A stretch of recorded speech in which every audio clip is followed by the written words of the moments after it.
Pirms iedziļināmies niansēs par ēkas pārņemšanu valdījumā, svarīga informācija, kādēļ šis jautājums ir būtisks. 2025. gada 1. maijā stājies spēkā valsts un pašvaldību dzīvojamo māju privatizācijas pabeigšanas likums, kas 3 gadu laikā pabeigs privatizācijas procesu.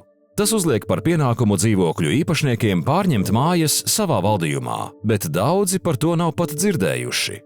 Ja dzīvokļu īpašnieki nepieņem lēmumu, pārvaldīšanu veiks esošā persona, uzņēmums, kapitālsabiedrība vai pašvaldība, kas rūpējas par ēku. Taču tas māju uztur, nevis attīsta. Šajā video skaidrojam, kāpēc ir ieteicams un kā pārņemt māju valdījumā. Šeit vajadzētu nedaudz parunāt par vēsturi. Tātad 90. gados dzīvokļu īpašniekiem bija iespēja iegādāties dzīvokļus par certifikātiem, ko mēs arī veiksmīgi izdarījām. Bet mēs, iegādājot dzīvokļus, neprivatizējām visu kopīpašumu kopā, kā māju. Un tāpēc ir šobrīd ļoti svarīgi dzīvokļu īpašniekiem apzināties, ka mājas ir jāpārņem valdījumā. Šī gada 1. maijā ir stājies spēkā privatizācijas pabeigšanas likums. Un šajā likumā likumdevējs ir noteicis, ka tās mājas, kuras nav pārņemtas valdījumā, pašvaldības kapitāla sabiedrības pārvaldniekiem ir jāsasauc kopsapulce un jārosina dzīvokļu īpašniekiem pārņemt mājas valdījumā. Ja gadījumā dzīvokļu īpašnieki šo lēmumu nepieņem, tad esošais pārvaldnieks noslēdz līgumu uz 5 gadiem. Ja mēs tā kopumā skatāmies, ir saprotams, ka mājā tiek privatizēti dzīvokļi, bet māja kā kopums nav pārņemta valdījumā. It kā nepieder nevienam. Un tāpēc tas ir ļoti būtiski saprast, ja arī mēs mājā veidojam dažādus šos ieguldījumus, vai māju renovējam, vai mājā arī dažādas šīs inženieru komunikācijas remontējam, vai savukārt māju attīstām, tad ir svarīgi, lai šī māja būtu pārņemta dzīvokļu īpašnieku valdījumā. Ir jāsaprot, pārņemot mājas pārvaldīšanas tiesības, dzīvokļu īpašniekiem ir lielāka rīcības spēja. Viņi paši var lemt par mājas pārvaldīšanas modeli, viņi paši var lemt par izdevumiem, par uzkrājumu naudas lielumu, par remontdarbiem ēkā, par ēkas ilgtermiņu attīstību. Ja māja nav pārņemta valdījumā, tad mājai ir noteikts pašvaldības kapitālsabiedrības apsaimniekotājs, kurš māju uztur. Viņš māju nekad neattīstīs, jo viņš vienkārši uzturēs, lai māja funkcionāli darbotos, lai dzīvokļu īpašnieki saņemtu ūdeni, elektrību, lai viņiem būtu kur novietot atkritumus, lai būtu siltums mājā. Tātad kopumā tās ir obligātās pārvaldīšanas darbības, ko nodrošina kapitāla sabiedrība pašvaldības uzņēmums. Bet šajā gadījumā dzīvokļu īpašnieki nelemj. Viņiem nav tā lemtiesība, jo ir pārvaldnieks, kurš rūpējas par jūsu māju, un māja ir pašvaldības bilancē, un līdz ar to jūs kā dzīvokļu īpašnieki izpildat šo gribu, ko saka pārvaldnieks. Praktiskie soļi, kā notiek pārņemšanas process. Tātad pirmais ir jāsasauc dzīvokļu īpašnieku sapulce. Lai sasauktu sapulci, mums gal galā ir jāapzina dzīvokļu īpašnieki, kas dzīvo mājā, kur ņemt informāciju. Pirmkārt, informāciju mēs varam atrast būvniecības informācijas sistēmā, mājas lietā, pie sadaļas īpašnieki. Tur mēs redzam visus dzīvokļu īpašniekus, un arī šobrīd ir pārvaldnieka rīcībā šī arī katra dzīvokļa īpašnieka deklarētā dzīves vietas adrese, kur mēs arī attiecīgi varam sameklēt šo īpašnieku. Tad, kad mēs esam apzinājuši īpašniekus, tad mēs sagatavojam uzaicinājumu uz kopsapulci.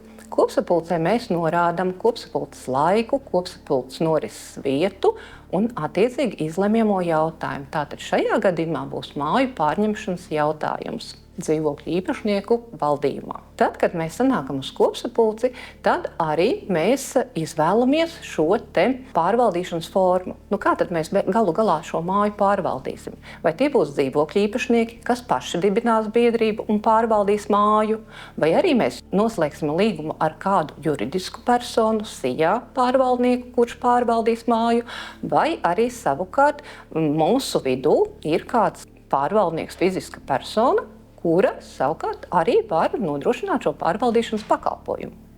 Tad, kad mēs to visu esam apzinājuši, tad arī mēs sagatavojam pārvaldīšanas līgumu. Pārvaldīšanas līguma nosacījumi, pamatkritēriji ir noteikti likumā par pārvaldīšanu. Protams, ka dzīvokļu īpašnieki šo līgumu var papildināt. Likumdevējs ir noteicis to pamatiņu. Un tad, kad šis pārvaldīšanas līguma projekts ir apstiprināts dzīvokļu īpašnieku vidū, tad arī mēs kopīgi kopsapulcē varam lemt par mājas pārņemšanu. Lēmums tiek pieņemts ar 50+1 balsojumu. Tas nozīmē, ka dzīvokļu īpašniekiem ir jānolemj, un attiecīgi pēc sapulces ir jāsagatavo protokols. Šeit ir ļoti rūpīgi jāpievērš uzmanība protokola sagatavošanai, jo protokolā ir jāiekļauj balsojums, un ALE pretī ir jāievēl katram dzīvokļu īpašniekam krustiņš par vai pret par lēmumu pārņemt māju un attiecīgi paraksts par šo lēmumu. Tas ir ļoti būtiski sagatavot protokolu pareizi, lai pēc tam šo visu dokumentu paketi iesniegtu attiecīgajā pašvaldībā. Kas tad ir dzīvokļu īpašnieku pilnvarojums? Dzīvokļu īpašnieks kādu iemeslu pēc netiek uz kopsapulci, bet vēlas ņemt dalību un izteikt savu lēmumu. Tas nozīmē, ka šajā situācijā viņš var pilnvarot jebkuru citu personu piedalīties sapulcē. Lai šī persona piedalītos sapulcē, dzīvokļu īpašniekam ir jāpilnvaro ar vienkāršo pilnvaru. Pilnvarā mēs norādām datumu, vietu izdošanas, to cilvēku personu attiecīgi, kuru mēs nopilnvarojam tādā un tādā sapulcē. Un, ja ir nepieciešami kādi jautājumi konkrēti, tad arī konkrēti jautājumi jau izlemšanai. Tā kā pilnvara nav notariāli apstiprināta, tā ir vienkārša, pašrocīgi rakstīta pilnvara, ar kuru attiecīgā persona dodas uz kopsapulci un pārstāv sapulci. Pilnvaras ir kā pielikums pie protokola, un kopā tiek sagatavots arī viss šis dokumentu kopums. Ir vairāki apsaimniekošanas modeļi. Pirmām kārtām, ja dzīvokļu īpašnieki ir zinoši, viņi var dibināt savu biedrību. Tātad biedrība tad būs mājas pārvaldnieks, un dzīvokļu īpašnieki šo māju pārvaldīs paši. Ja kādu iemeslu pēc mēs saprotam, ka tomēr biedrības mēs nedibinam, tad mēs varam izvēlēties citu pārvaldīšanas formu. Piemēram, noslēgt līgumu ar kādu juridisku personu pārvaldnieku, kurš pārvalda mājas. Ja mūsu māju pārvalda, piemēram, pašvaldības kapitāla sabiedrība, tad arī šajā gadījumā, ja mēs saprotam, ka šī sabiedrība strādā ļoti labi, un kāpēc gan ne, mēs varam arī noslēgt līgumu ar šo kapitāla sabiedrību. Vēl viens no modeļiem ir tas, ka var māju pārvaldīt arī fiziska persona. Fiziska persona pārvaldnieks, kurai ir attiecīga kvalifikācija, un var noslēgt pārvaldīšanas līgumu un dot pārvaldīšanas uzdevumu konkrētai fiziskai personai. Bet vienmēr atceramies to, ja mēs izvēlamies pārvaldnieku kā fizisku personu, pievēršam uzmanību kvalifikācijai. Jo likumdevējs ir noteicis šīs kvalifikācijas, lai pārvaldnieks varētu vispār pārvaldīt māju. Ja māja ir līdz 1500 kvadrātmetriem, tad ir attiecīga kvalifikācija. Un ja māja virs 1500 kvadrātmetriem, tad ir jau augstāka kvalifikācija. Šo gana visu vajadzētu pārbaudīt, un vēl viena lieta, runājot par pārvaldnieku kā fizisku personu, mēs arī varam, gan arī juridisku personu, mēs varam informāciju atrast būvniecības informācijas sistēmā. Būvniecības informācijas sistēmā pārvaldnieki ir reģistrējušies. Tas nozīmē, ka izraugoties pārvaldnieku, mēs varam informāciju arī atrast šeit. Būtiski, ja mēs izvēlamies, kā dzīvokļu īpašnieki ir nolēmuši pārņemt māju valdījumā un šo pārvaldīšanas formu. Saprotam, ka paši īsti nepārvaldīsim, bet izvēlēsimies kādu no pārvaldniekiem. Kā tas parasti praktiski dzīvē notiek, ka mēs pirmām kārtām, protams, apzinām, saprotam, kaimiņiem pajautājam, paklau, kas tavu māju pārvalda, uzrunājam, redzam jau tos padarītos darbus. Tad, protams, mēs varam arī lūkoties šajā būvniecības informācijas sistēmā, paskatīties vispār, kāds ir pārvaldnieku reģistrēto klāsts, jau kāds būs zināms, tāpat ielūkoties pārvaldnieku mājaslapās, internetā palasīt arī, kā viņi pārvalda mājas, cik viņi pārvalda mājas, kādi ir labie piemēri. Kopumā tie labākie kritēriji, kā es varētu teikt, kas būtu, ja es redzu, ka blakus mājā, piemēram, viss notiek, es eju jautāju, paklau, kas tevi pārvalda?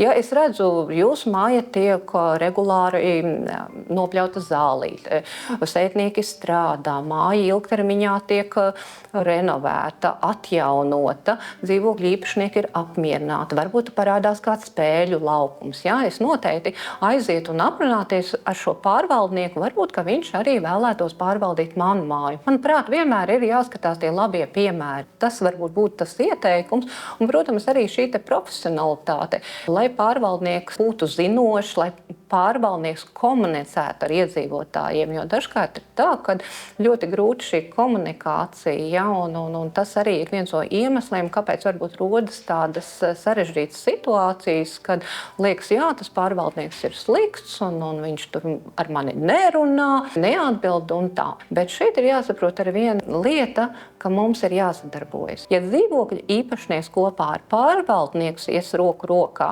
un arī pārvaldnieks sniegs izglītojošu, saprotamu, skaidru informāciju dzīvokļu īpašniekiem, tad arī tā sadarbība veidosies.